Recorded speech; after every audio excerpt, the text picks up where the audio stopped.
Well, welcome to the funeral. Marxism is dead. Communism is dead. Socialism is dead. How do I know this? Well, I know it because I read it every day in the newspapers. I hear it every day on the radio. I see it every day on the television. It is taught every day in temples of learning such as this. Yes, and yet, when I hear this affirmation, a name comes into my mind. It is a name which may or may not be familiar to some of you. History students perhaps would know this name. The name is Joseph Goebbels. You heard of Joseph Goebbels? No? Hitler's Minister of Propaganda. A very clever man. A clever bastard, but a clever man nonetheless. And Goebbels knew all about propaganda. He was a genius in the way of propaganda. And he said the following famous words. If you want to tell a lie, please do not tell a small lie. Small lies are of no interest to anybody. If you want to tell a lie, tell a big lie. A great, big, gross and palpable lie, and repeat it, and repeat it, and repeat it, and repeat it. And if you repeat this gross and palpable lie sufficiently, people will begin to believe it. Oh yes, many people believe these affirmations. But you see, again, another doubt creeps into my mind. I'm rather a skeptical sort of chap, and a doubt comes into my brain which is as follows. If it is true that Marxism is really dead and that communism is dead, why bother with it? Leave it there, for goodness sake. Jesus Christ said, let the dead bury their dead, leave it alone. You know, I can believe many things about the ruling class, about the rich and wealthy people, the rich and wealthy minority of bankers and capitalists who still run this society. Oh yes, you better believe it. I can believe many things about these people. One thing, however, I do not believe. I do not believe that they are stupid. And I do not believe that the ruling class, the people that run society, would spend so much time and take so much trouble and spend so much money attacking an idea that is dead. Rather, I prefer to believe that the ruling class will only attack an idea which is not only alive, but is dangerous for them and their system. And you better believe it, Marxism is very dangerous for this world in which we have. Now, of course, it may be that some of you are quite happy with the world in which we live. You know, quite happy about the state of society, about the bankers who ruin the economy of the entire world and walk away with trillions of public money, and then the poor, the unemployed, the sick, the children are presented with the bill. You may be happy with this. It may seem natural to you. You may be happy with the world in which, in the first decade of the 20th century, the year of our Lord 2010, mankind is able to put a man on the moon. They're talking about putting a man on the Mars now, on the planet Mars, and so on. Science and technology has accomplished miracles, and yet in this world, first decade of the 21st century, according to the figures of the United Nations, not my figures, approximately 1.2 billion people are struggling to survive on the level of absolute poverty on $1 per day. Of this 1.2 billion people, 8 million innocent men, women and children will die every year. They're dying now because they do not have sufficient means of subsistence to survive. Now, you may be quite happy with it, but incidentally, before we go off that figure, you see, the Holocaust, you all know what the Holocaust was. led to the death of 6 million people in Hitler's concentration camps. Most of them were Jews, not all of them, by the way. Many of them were socialists, communists, trade unions, gypsies, and so on, homosexual. 6 million people. This is generally considered, the Holocaust is generally considered to be a crime against humanity.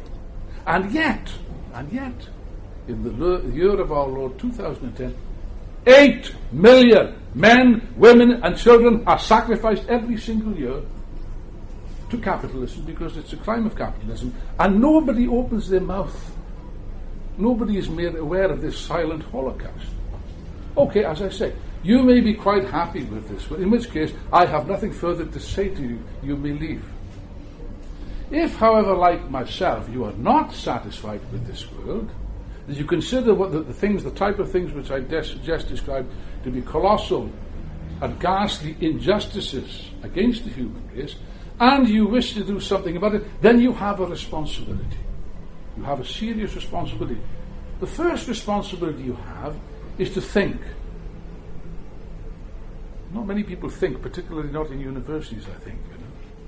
Trotsky once said, the great Russian revolutionary, the great Marxist Trotsky, when all else fails and there's no other alternative, start to think. It's not a bad thing to do. You must try to understand the world. Understand why is society as it is. What is wrong? After all, if you go to a doctor with some kind of complaint, you do not expect the doctor to pull out a handkerchief and start to weep. Oh, it's terrible, I'm so sorry. You've got to. As many people say, oh, it's a terrible world, isn't it sad what's happening? No. If you go to a doctor, you require, first of all, a scientific diagnosis of what is wrong with you. Because only when you understand what's the reason for these things can you hope possibly to provide some remedy. It is my submission, you may or may not agree, we'll discuss, that's the purpose of this meeting. It is my submission that Marxism uniquely provides us with, first of all, the necessary analytical tools which permit us to understand what is happening in this world. Many people don't understand. Many people are sorry for it. Many people complain about it. Many people protest about it. Not many people take the trouble to ask the question, what is wrong? What's the fault? What's the problem? It's only Marxism, which is a science, it's a scientific theory, which provides us with such an understanding. Now, I'm well aware, many will have started term, some of you will be studying history or politics or philosophy or economics, and I have no doubt whatsoever that the story that will be put to you is, yes, Marx, oh well, that was quite interesting 100 years ago. But this is old stuff. What we need is not old ideas, old-fashioned ideas, but modern, new ideas. Superficially, it's an attractive theory. However, a theory is not necessarily wrong for being old, and a theory is not necessarily good or correct for being new. Let me give you a case in point. The wheel. How old is the wheel? Does anyone know? Anyone? Very old. Okay, fair enough. Old. I'm going for that. Very old. It's been going for thousands of years, but it still continues to roll, it still works more or less, What would you think of somebody that comes, oh no, the wheel's old-fashioned, that's old-fashioned stuff. Let's try and invent a new wheel. A wheel for the 21st century. What sort of a wheel would that be? A square one? A triangle? I don't know. I do know that any alternative is not going to carry us 1 centimetre further than this old-fashioned thing which we've had for so long. But it's my contention, you see, which I hope to demonstrate tonight, that Marxism, far from being old-fashioned and belonging to the past, is the most modern, the most relevant, the most up-to-date, the most scientific theory which you can possibly adopt. Why do I say this? It's no good me just making an assertion. I should make some effort to prove it. Well, let's start with a little challenge. Now, in this wonderful temple of learning, I imagine, it's a long time since I was in university, but I imagine that you possess a library. Yeah, that's a bit old-fashioned, isn't it? Because you use internet instead. Is there a library on the premises? Yes. Yes, no. I didn't hear anything. Yes or no? Yes. Yes. Thank you, sir. Is it a good library? You don't know yet. Somebody says yes, it's a good library. Fine. Okay, here's the challenge. The challenge is in two parts. After tonight's meeting, well, it'll have to be tomorrow morning, I imagine they shut the library. Tomorrow morning, go to this library, take out any bourgeois book, any orthodox book about politics, economics, society, and so on, written 150 years ago. And I will tell you in advance, that book will merely have an historical value, an historical interest, nothing else. Application to present reality, zero. Okay? Here's the second half of the challenge. If you read the Communist Manifesto, you have the manifesto at the back, Ben?